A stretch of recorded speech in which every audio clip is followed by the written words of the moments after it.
FM. Assalamu alaikum and good evening, and welcome to Let's Talk, your go-to show for an in-depth discussion on this week's most pressing topics. But we're going to do something slightly different tonight.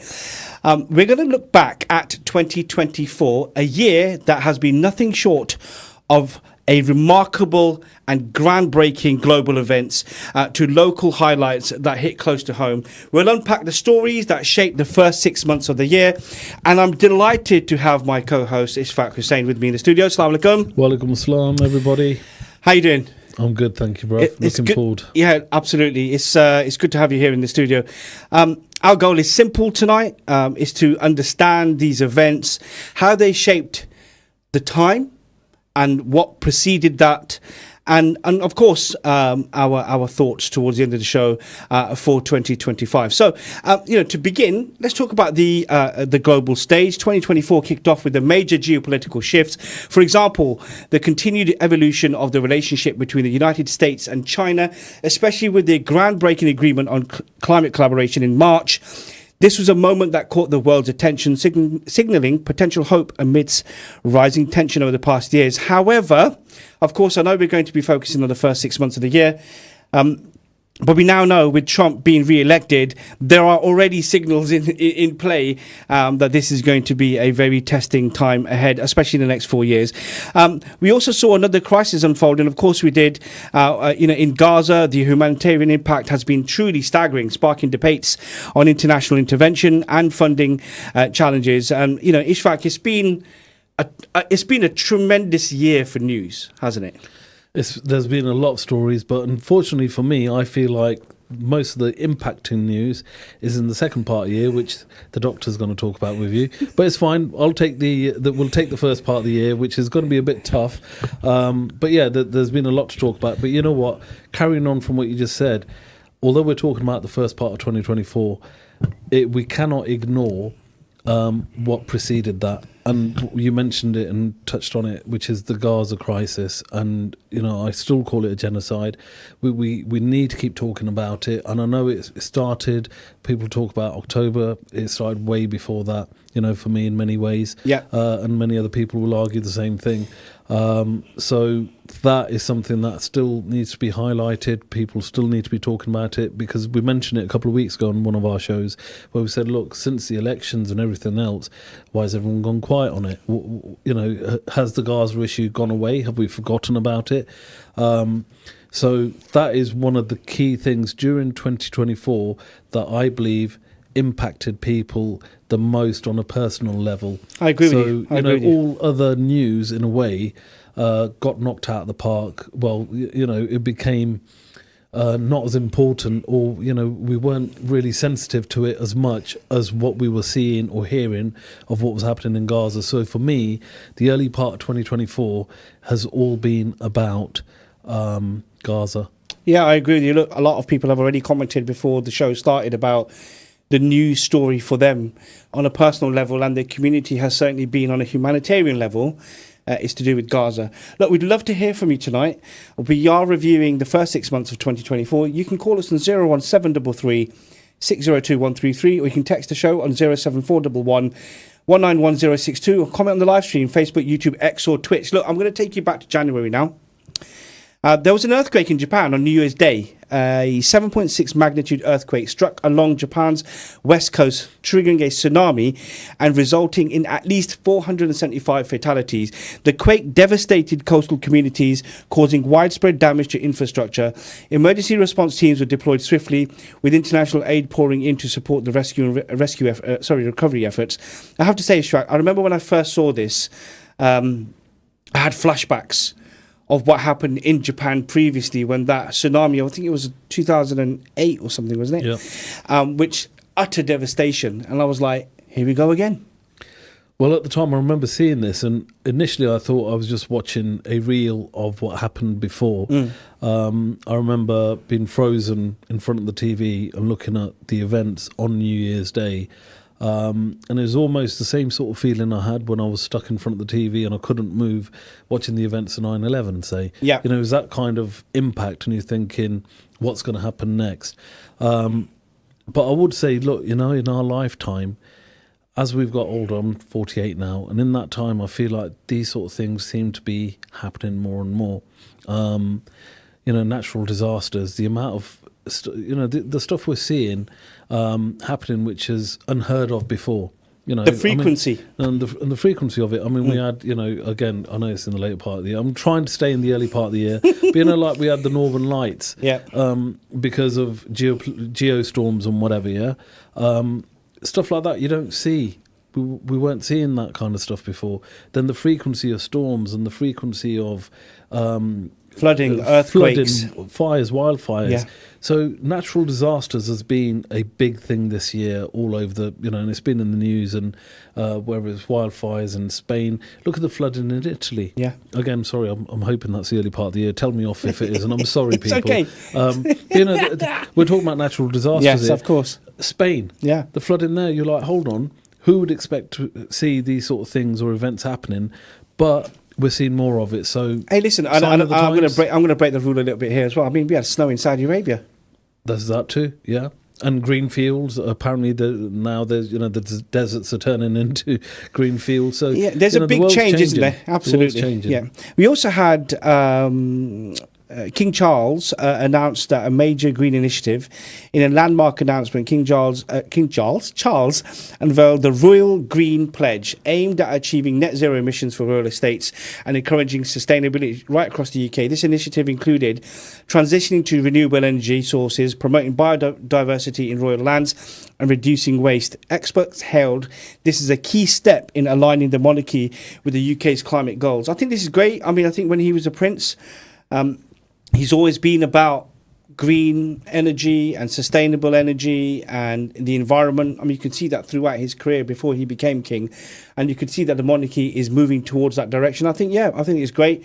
I'm not going to talk about the documentary that we all saw about the royal family. Perhaps something we can pick this up in the future, and how it's funded and how it's managed in the states and so on. But I think as a head of state, and especially about their own businesses and the lands, and I mean they own a lot of business and a lot of land, and to see a push from the king, I thought that was good.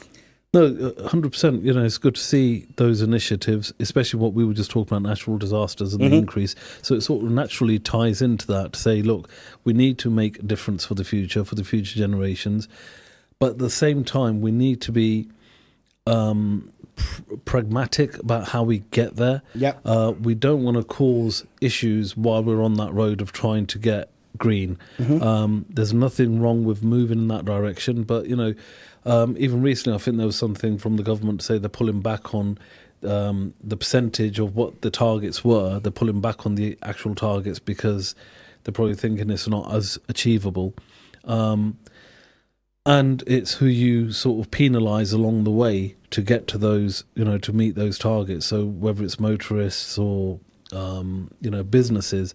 So the monarchy showing the way may hopefully influence other businesses and other business leaders to try and move in that direction as well. I hope so. But it's a big step. Yeah, it is. But just coming back to you on that as well. I find the current situation when it comes to some of the requirements now as the UK as a motorist just baffling.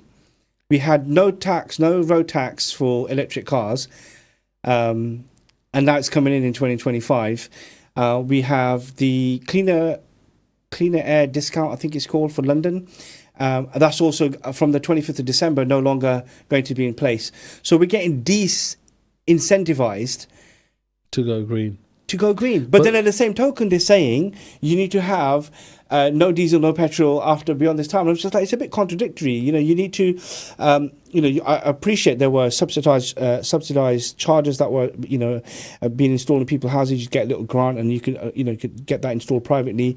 All of this is gone. And I appreciate that the government's, it's chasing its tail at the moment, trying to find more money. But the incentives are not there, Ishfaq, and it doesn't make sense. I think the problem is, look, we can try and rush it and try and, bully ourselves into going as green as we can, as quick as we can. But at the same time, along that way, we can make mistakes, which will be very costly and costs the economy and the public a lot of money, and stuff that we might have to reverse because technology moves and changes so quickly. But at the same time, there was a program program I was watching on TV, Landman or something, where it says that this guy's an oil worker, and they're talking about how, although like you've got an electric car, I've recently purchased an electric car, being a petrol head, but at the same time, the amount of money it takes to generate that electricity for those vehicles or for those batteries to produce them and all that stuff, but by the time they work it all out economically overall, are you doing any good or are you making it worse? That's a conversation we're having in another that's show. A whole different show in itself as well. It is. Right? No, I take your point. So it's finding the right balance, and that again is a totally different show. Brilliant. Let me fast forward you to March now. European Union passes AI regulation. I vividly remember this. I knew this was going to happen because there was such an arms race for AI, and the governments around the whole world simply are not keeping abreast of it. Okay, the European Union. The Parliament approved the world's first major legislation to regulate artificial intelligence. It aimed to address ethical concerns and promote safe AI development. This is because of all the scaremongering that was taking place and also the fact they didn't have enough guardrails and control over it, Ishfaq. The legislation included provisions for transparency in AI systems, a ban on high-risk applications such as mass surveillance, and measures to ensure accountability. Reactions were mixed, with tech companies expressing concerns over compliance costs, while advocacy groups welcomed the move. Here's the thing, though. Being someone who works in that industry, I can tell you, I've been at events where you will meet developers and other companies. They are making these systems for governments. So, you can have this vote in one place and say, this is what's going to happen. But this technology is so far in advance already, and this was back in March. I remember seeing some of the systems that were available then at the time, and those exact same systems, the amount of data that they've churned from March to December is astonishing. And I actually speak to a lot of people now who have said that Apple teaming up with OpenAI as an example, you'll see it now if you have an iPhone, if you enable Apple Intelligence. All of this raw data that's going in, although Apple are saying it's all being done on your device and so on, these are just additional elements being fed into the system. You've got so many different, there are literally hundreds, in fact, now of AI systems out there. Every single business, whether you're in the healthcare industry, security industry, manufacturing, finance and so on, crypto, whatever it is, everyone's using AI because that level of automation that is now coming in, the level of decision making, the lack of errors. It's still a system that's being built, but a lack of human errors that it's making. It's just everywhere now. And it's a bit like the horses already bolted and they needed to do something. And the same thing that's happened with crypto. It was unleashed. It was unregulated. It is still decentralized, but you can see governments are now putting guardrails in place to try and control it. They ultimately still cannot, but they're still trying to do that. And we know with Trump coming into power in January, it's just going to get bigger and bigger. So I think they've done this. Have they got any real controls over it? I don't think so. There was something, just touching on, I'll come to that in a minute. There was something else which was, at the start of the year, there was some issues with some cloud-based data leakage issues where servers and stuff went down, and it really impacted big corporations, right? Because they were really dependent on their data being stored in the cloud and all that stuff. And then that links into AI and the advancement and how quickly that's proceeding and how quickly businesses are dependent on, like you said, data, storage, and now towards AI. The issue is, again, and we were just kind of touching on it, is the speed with which it's progressing is scary, and if there isn't regulation or proper regulation of it, we could find ourselves in a whole lot of trouble in the future, which we don't see or foresee now. AI, like you said, look, it's everywhere already. We talk about something in this room and we'll go outside and then your phone will ping something, or you'll open up social media and it'll bring up the thing you were talking about. And it's like, How did that happen? Or you were thinking about buying something or talking about buying something, and next you know, all you're getting is ads for that specific stuff. So, like for example, if you want to be a tycoon. Well, if you want, and how to be a tycoon, yeah. So there's loads of stuff. So we've said the word now. Now there's going to be people around here who are going to be haunted. Anyway, yeah. Sorry. So no. You're absolutely right. I mean, we've gone from just algorithms and it's learning what you like and showing you everything you need.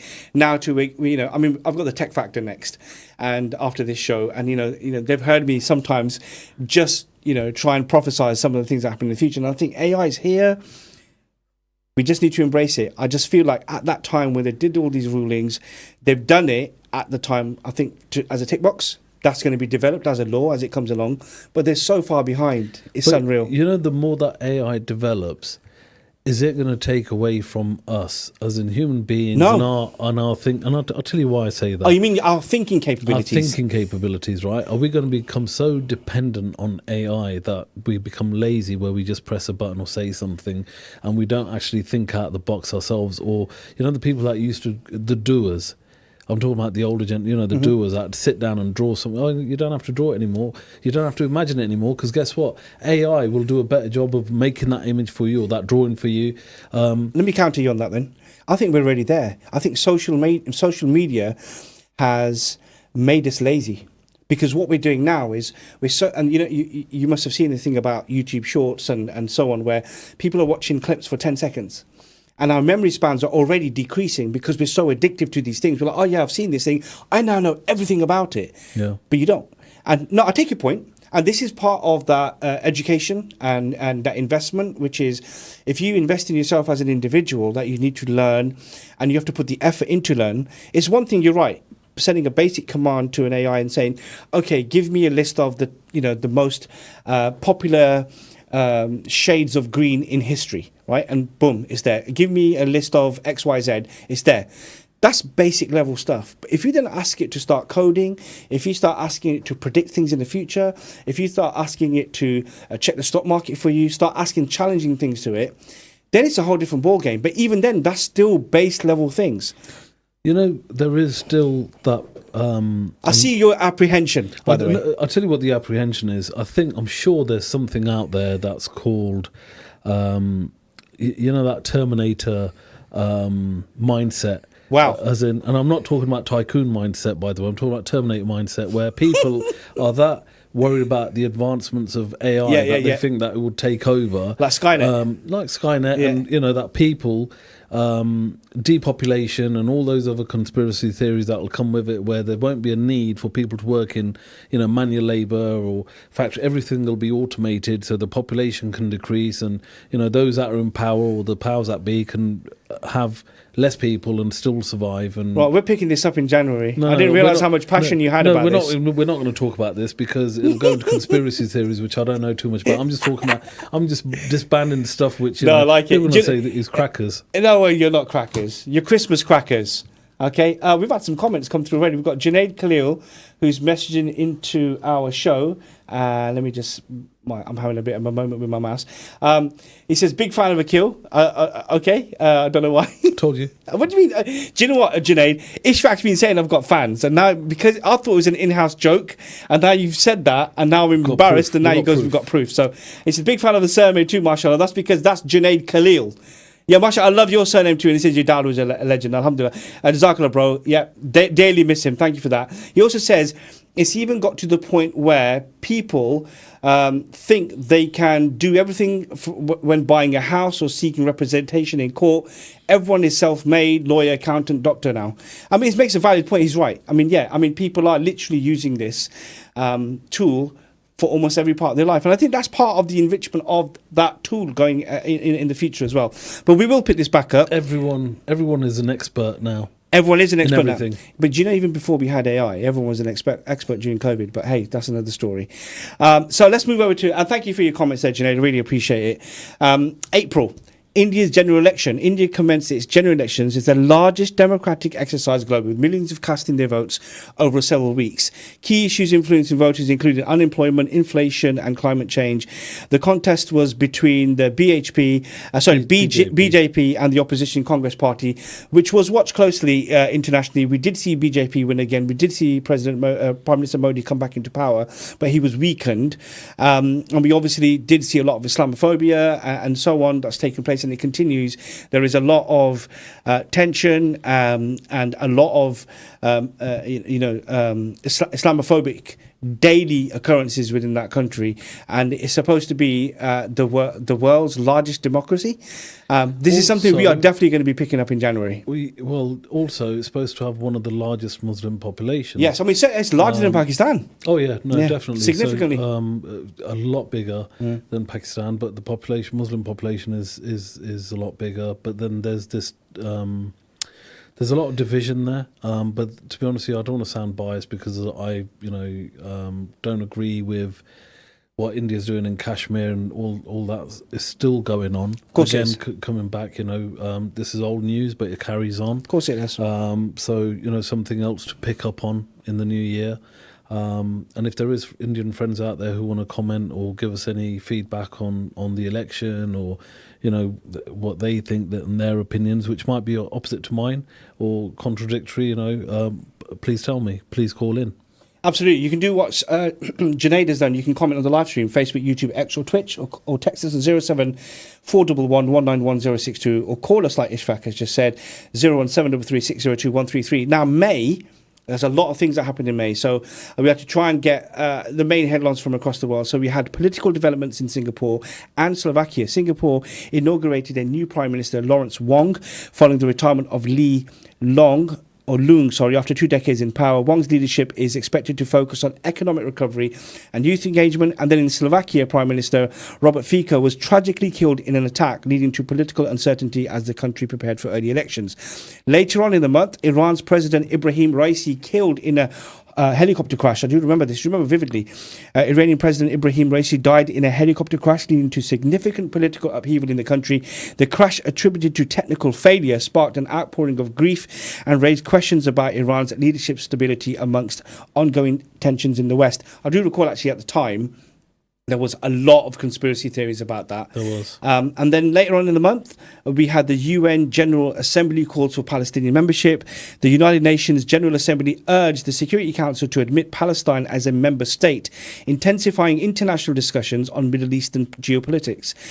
The resolution received strong support from developing nations, while some Western powers expressed reservations, citing the need for renewed peace negotiation. This is something that has happened consistently. And even this atrocity that's taken place and continues to take place, they still haven't been given this membership.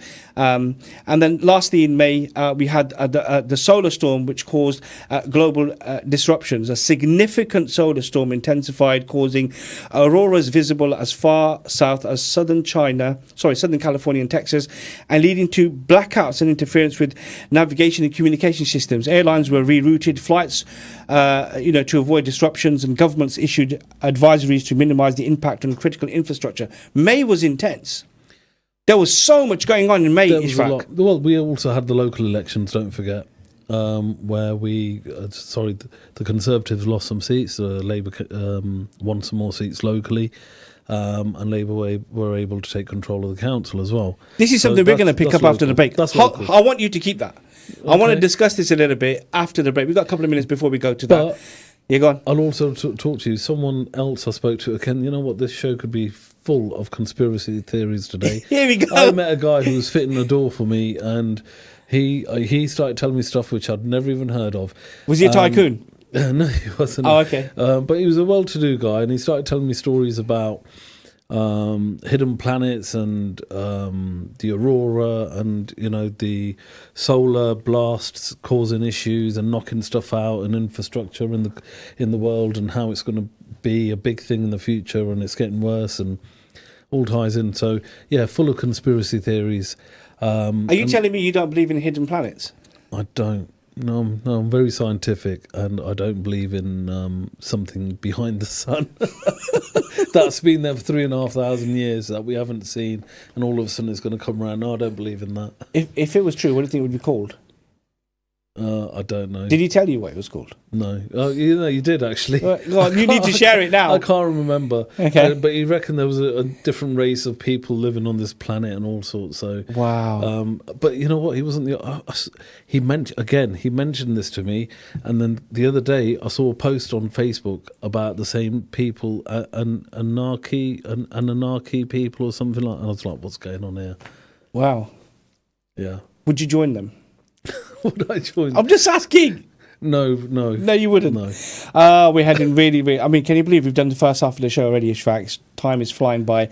Just like this year, honestly. This year has flown by. They say as you get older, time flies by. I think if you're busy and you're doing, you're a doer, like you mentioned, time's always going to be flying past, isn't it?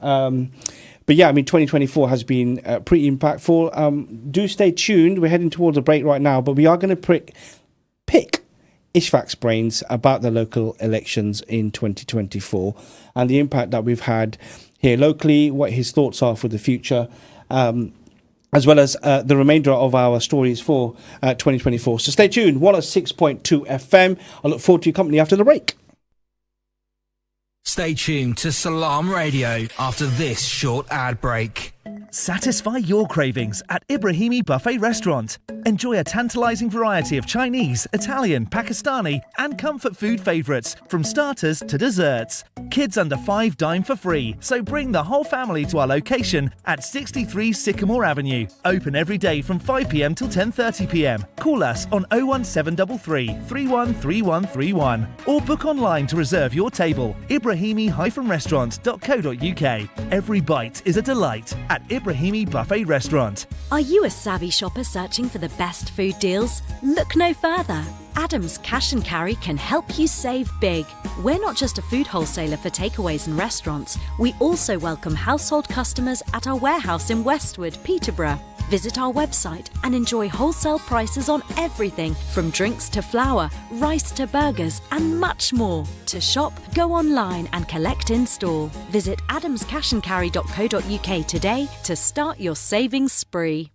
Craving a heavenly escape in the heart of Peterborough? Heavenly Desserts is the perfect place to relax with friends, unwind with family, or for casual meetings with colleagues. You can now indulge in our delicious brunch menu with mouth-watering savoury delights, served from 11 a.m. every day. Visit us today at Cowgate, Peterborough, the go-to spot for good times and great company. Where else but Heavenly's? Party packages available for birthdays and other celebrations. Also available to order through Just Eat, Deliveroo and Uber Eats. Attention foodies! Discover a world of flavours at Pack Foods, the largest ethnic supermarket in Peterborough. Shop our vast selection of authentic ingredients from around the globe, including spices, marinated fish and meats, and exotic fruits at incredibly low prices. And the best part? We offer free parking. No more hunting for a spot. Come visit us today and explore the incredible range of flavours at Pack Foods, 232 Lincoln Road. 2020 World Buffet is inspired by the best foods from around the world. See our teppanyaki chefs grill your food to order, or choose delicious Indian, Italian, Chinese, Mexican dishes and British favourites, all halal. 2020 World Buffet offers you unlimited food at a set price. Open 7 days for lunch and dinner. Catering, wedding and party services available too. Call 01733 566 320 or visit 2020buffet.co.uk. 2020 World Buffet, 35 New Road, Peterborough, PE1 1FJ.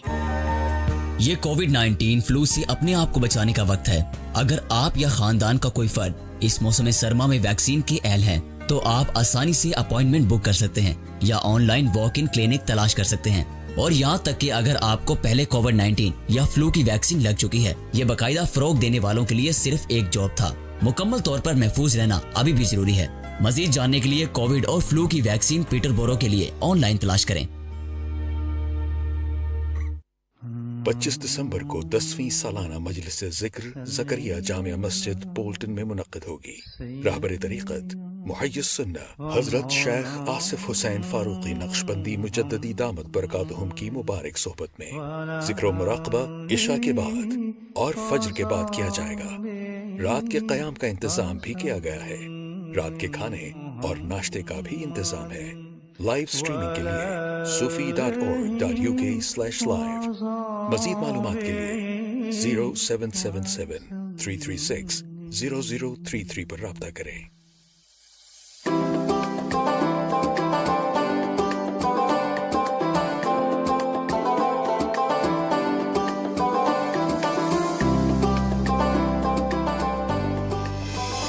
Peterborough's community radio station, Salam Radio, 106.2 FM. Welcome back to Let's Talk.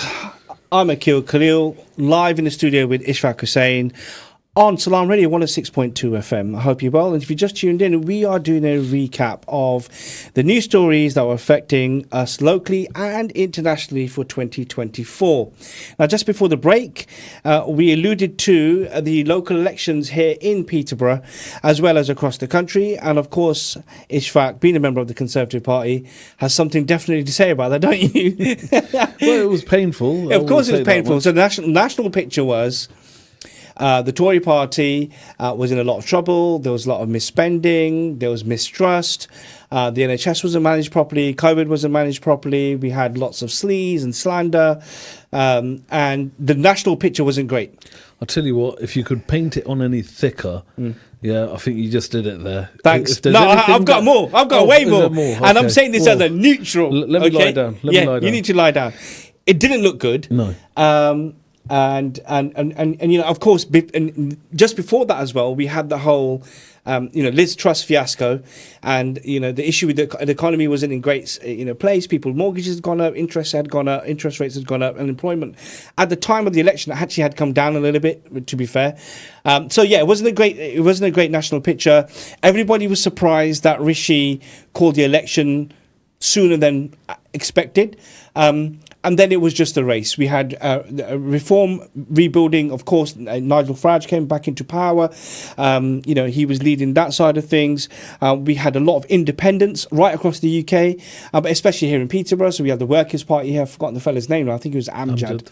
Yep. Amjad. We also had, obviously, then we had the Green Party, we had the Workers' Party, we had the Tory Party, we had the Labour Party and the Lib Dems locally. Oh, and the Christian Democratic Alliance, I think it was. So 6 major parties here in Peterborough. That's for the general, yeah. Sorry, the general election, yeah. But locally here, I do remember going to some hustings as well and meeting people. Of course, we had former MP Paul Bristow there. Then we had, at that time, which was the candidate for Labour, Andrew Pakes, who went on to win it. And it was tense. I mean, because we had a major situation on our hands, which was Gaza. Well, look, let me tell you it as I see it as a Conservative, and that is that I don't believe Labour won it because the vote share didn't go up for Labour.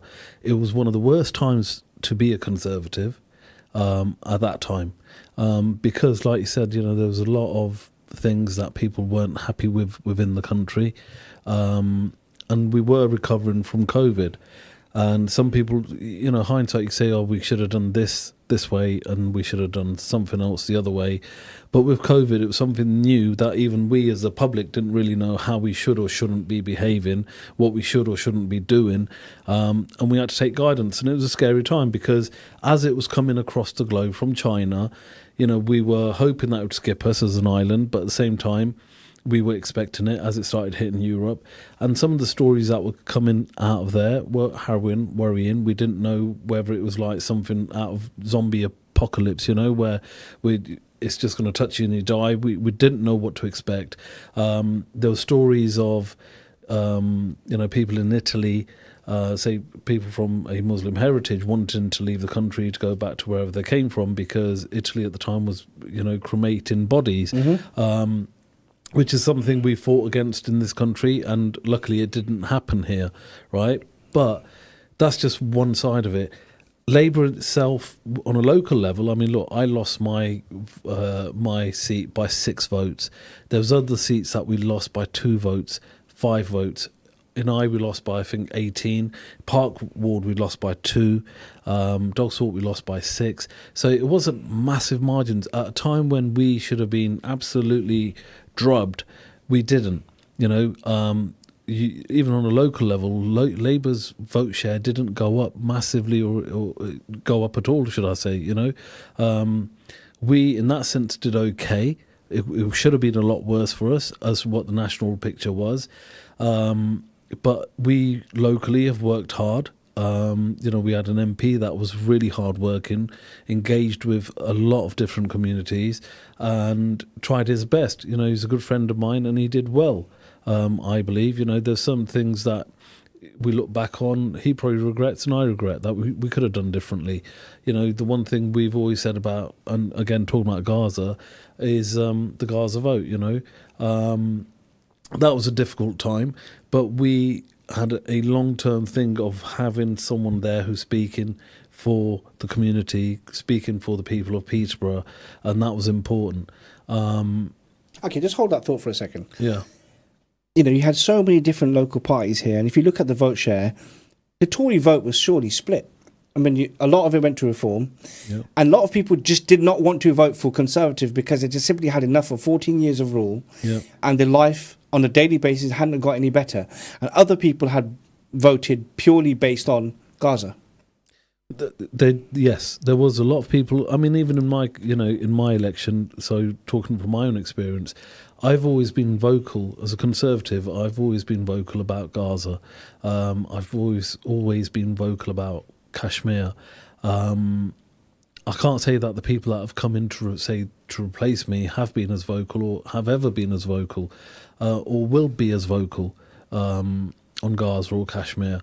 But this trying to explain that to the community, the people that vote or make that difference, is tough because they've lost someone who's vocal on those issues to now, because of Gaza, we don't want to vote Conservatives and we don't want to vote Labour because, we're against what they're doing. And, in some, I will say openly, I'm against what, our government was doing in some instances as well.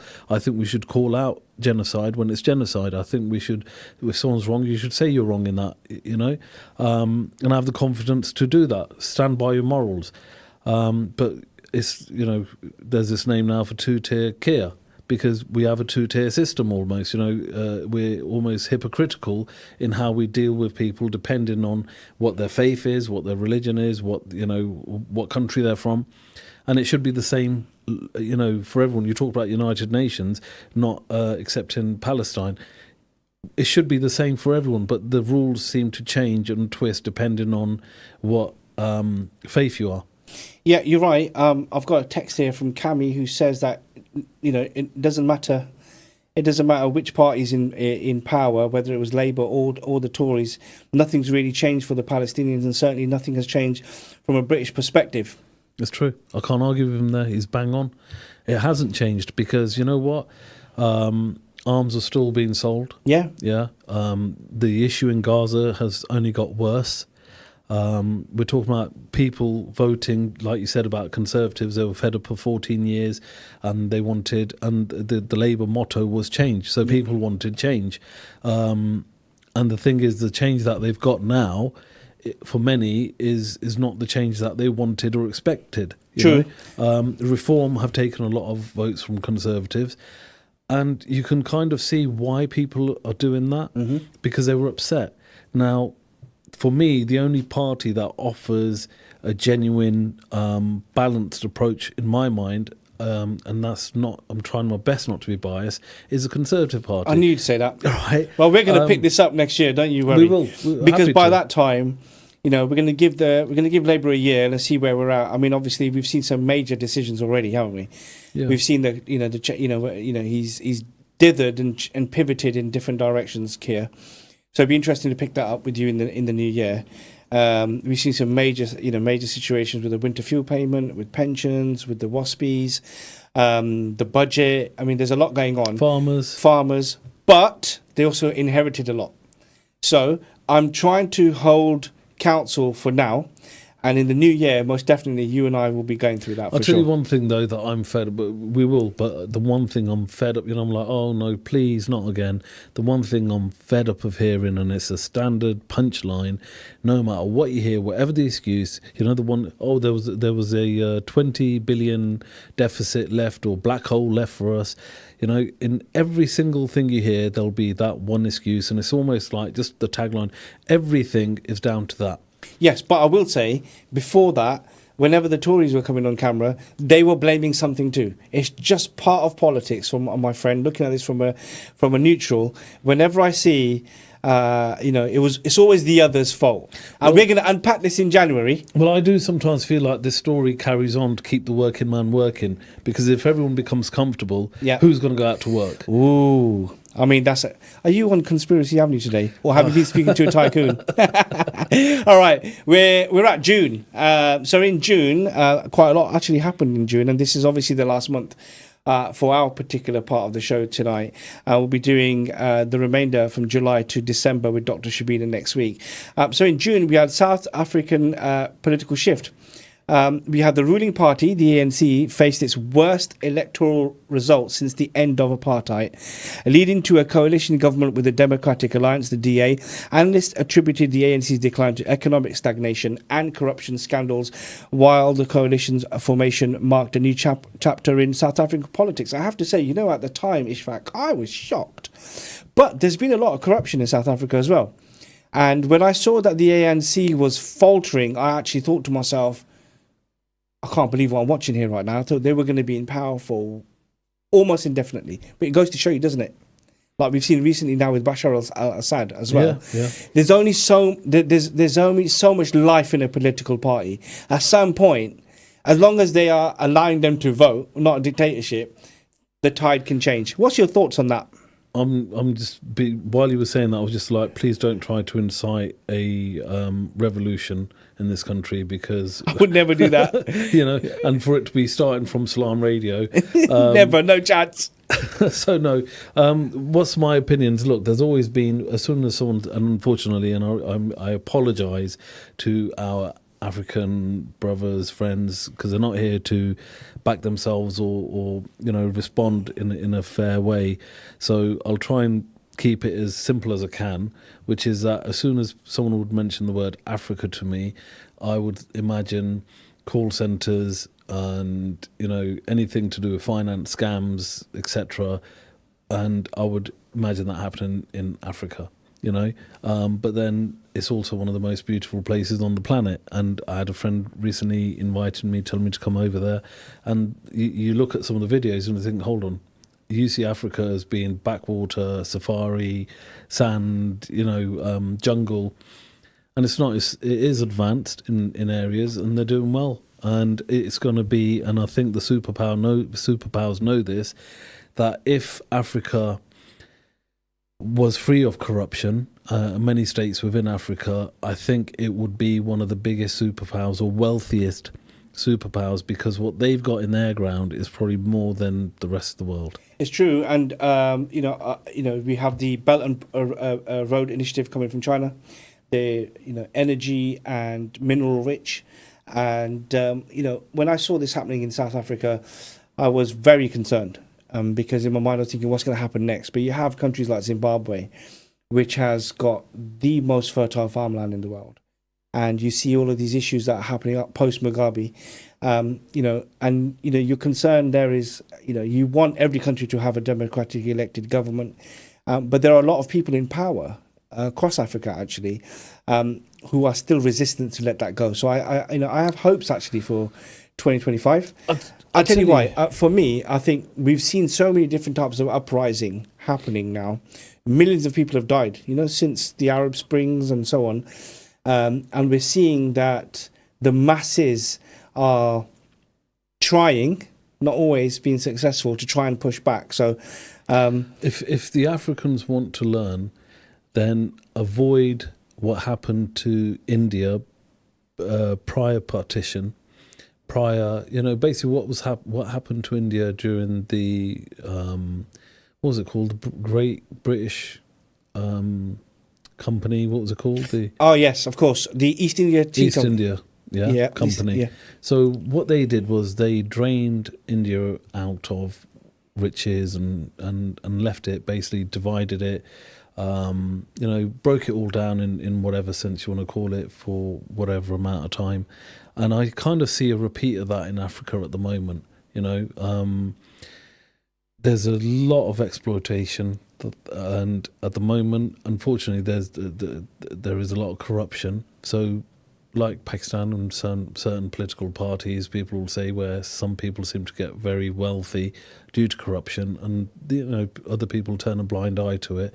It seems like a lot of that happens in Africa. We're going to pick this up. We're going to pick this up. If I'm wrong, please message in and put me right. We'll pick this up in January as well. So moving on, we had massive far-right gains in European Parliament elections. They made significant advances in European Parliament elections, resulting in notable defeats in leaders in France and Germany, and indicating a shift in the continent's political dynamics. The success of these parties were attributed to concerns over immigration and economic discontent, sparking debates about the future of the European Union. We saw this, didn't we? And we continue to see this in the second half of the year as well, that there is huge advances now for far-right political candidates right across Germany, France, Hungary, and so on. And it's very concerning. It's very, very concerning indeed, because we can see the spillover into the UK as well. There is a definite spillover, and the rhetoric is the same. The sort of mindset and the wording is the same, whether it's in the media, social media, whether it's the political parties of that mindset that are using the same sort of terminology. And look, at the end of the day, immigration needs to be measured, needs to be controlled, but politics always needs someone to blame. Politicians always need to be able to shift the argument for something not happening to another group. And we've seen it over the last 10, 15 years in this country. Now, the issue for me as a Muslim is, look, it's almost like people believe that it's only Muslims that are coming over on boats. That's not true. Mm-hmm. It's not. Mm-hmm. They're from very different countries. But the issue is it's always seen in that way or portrayed in that way, where people from this country or from Europe are going to feel like, oh, it's a takeover, or they're taking us over.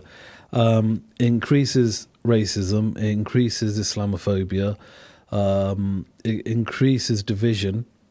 And when you've got people coming over who haven't integrated or don't understand the culture, haven't lived in this country and are not prepared to integrate or try to integrate, that can cause issues as well. So being in this country, being born in this country, I think we are at a place where we understand both sides, or we see both sides, yeah?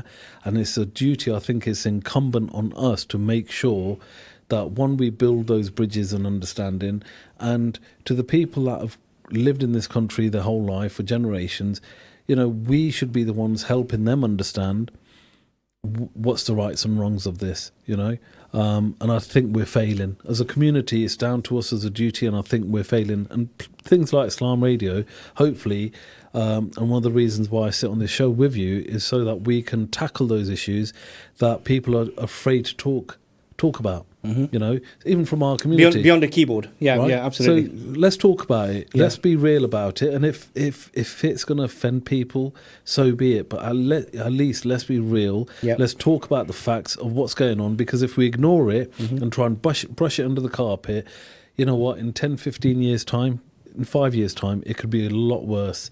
So we need to start tackling these issues now and discussing them. Great. Next, we have the Hajj tragedy in Saudi Arabia, where there was over 1,300 pilgrims that died due to extreme heat during the annual Hajj pilgrimage in Mecca, raising concerns about the safety measures in place for such large gatherings. Saudi authorities pledged to enhance infrastructure and introduce measures to better protect pilgrims in extreme weather conditions. I remember seeing this. It was heartbreaking. It was heartbreaking. I'll tell you something. I went to Saudi. I did Hajj when I was 21. So I'm talking so last week then. about 25, 30 years ago, whatever it was. And I was there when the tents caught fire in Mina. Yep. Massive fire. And, I was one of the youngest people in the group. So for me, I remember how they handled it at that time, and the number of people and the way they are managed. There's no other place and no other country in the world that could do that or manage it in that way or do it any better. So if it happened because of the heat or tragedy, I mean, some of the stuff they've got in there technology-wise to try and alleviate those, concerns and the support they have for the pilgrims, there's a lot they do and get right. So unfortunately, it was one of those, and like we say, Rabni Tarfum Lihisi, it was meant, it was one of those things. It was a tragedy, but I'm sure they'll learn from it. The thing that's more concerning to me is the way Saudi's going at the moment. There's an increased charge for Hajj, for pilgrimage, almost to the point where they're trying to make it so expensive that people don't go. Mm-hmm. Yeah, it's very, very. I mean, the average Hajj now is £9,000. Average. I mean, when I went, it was 2. So you talk about a family, it's almost an impossibility, right? So it's almost like they're trying to price people out of going to Hajj. That's the first thing. Secondly, it's the way the country's moving. I mean, there's a boxing match there in a couple of days. Tomorrow, right?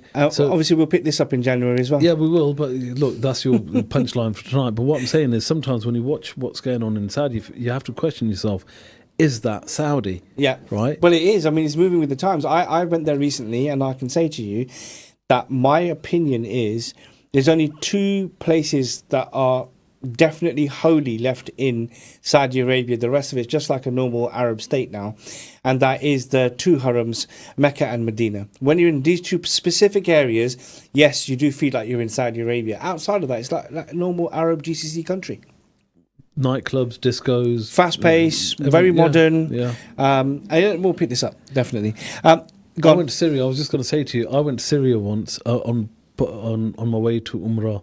We landed at the airport, and I saw women walking around in like skirts, so European dress, and I got confused because I thought we landed in Italy. I had to go up to the lady at the desk and say, "Excuse me, which country are we in?"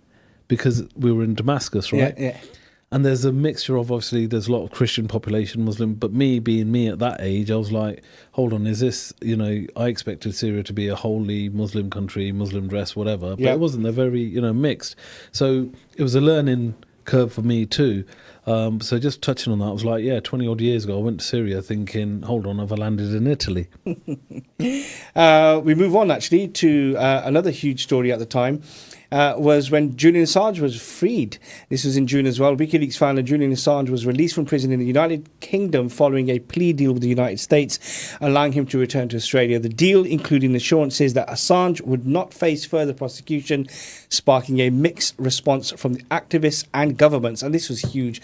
I remember when he was arrested, the WikiLeaks founder, I've always maintained that he should never, ever have been charged in the first place. That's my opinion. But of course, the Americans would say there was top secret information that was flooded onto the internet.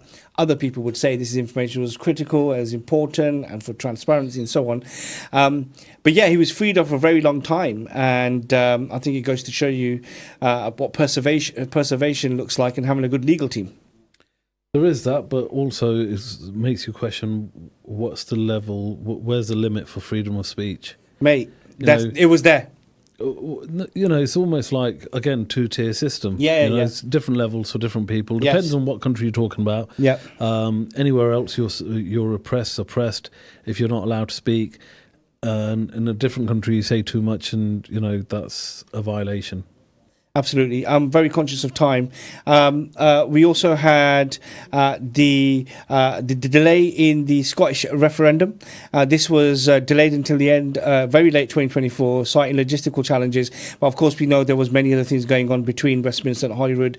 And we also know that the leader stepped down, Hamza Yousaf, as well. And last but not least, from me, as I go towards you, Ishfaq, is that there were so many NHS strikes and escalations prolonged by the workers, including nurses and junior doctors, dominated the headlines throughout. There was disputes over pay and working conditions intensified amid public concerns over healthcare disruptions, involving over 100,000 staff. I mean, this was on you. On me? And I say, yeah, On you me? as a blue My fault. Tory. No. Well, look, has the NHS, I was reading something today, NHS has got worse interest rates, and the economy is a bigger issue than ever. So have things got better, and has the change, have we... We've got less of them striking At the moment. at the moment, but we still have. Major issues, major waiting times. Yeah, I mean, let's look at that. I was listening to something earlier on today, which is that the Tories build up the waiting list, Labour sorts them out, then the Tories come back in now and they build them again. But that's a conspiracy theory you're going to say now. That is definitely a conspiracy Right, give me what you've got. I just wanted to say some of my memorable moments. One was where Nigel Farage was hit by a milkshake. Yeah. Do you remember the disastrous Willy Wonka experience? Yeah. And talking about a Wonka experience, the pole vaulter who failed because his Wonka was too big. Do you remember? That's funny. And then the best one for me, which will cement 2024 and is the memory that kind of still puts a smile on my face, was the writer that got hit in the balls with a brick. And that's me being straight and blatant. Yeah, absolutely. Ouch. Look, and we're at the end of the show already. That was Ishfaq and I just going through some of the world and UK headlines from January to June 2024. I'm sure you had yours as well. I mean, you can always text the show, let us know what your highlights were from the news of 2024. I'll be back again next Friday for another news review. This time it'll be July to December 2024. That will be with Dr. Shabina. But for now, I just want to thank Ishfaq. It's been great to have you with me in 2024. I'm looking forward to some of the amazing things we're going to be talking about in 2025, but it's been brilliant to have you on. We've also enjoyed your company. And remember, stay tuned to Slam Radio 106.2 FM. We hope you have a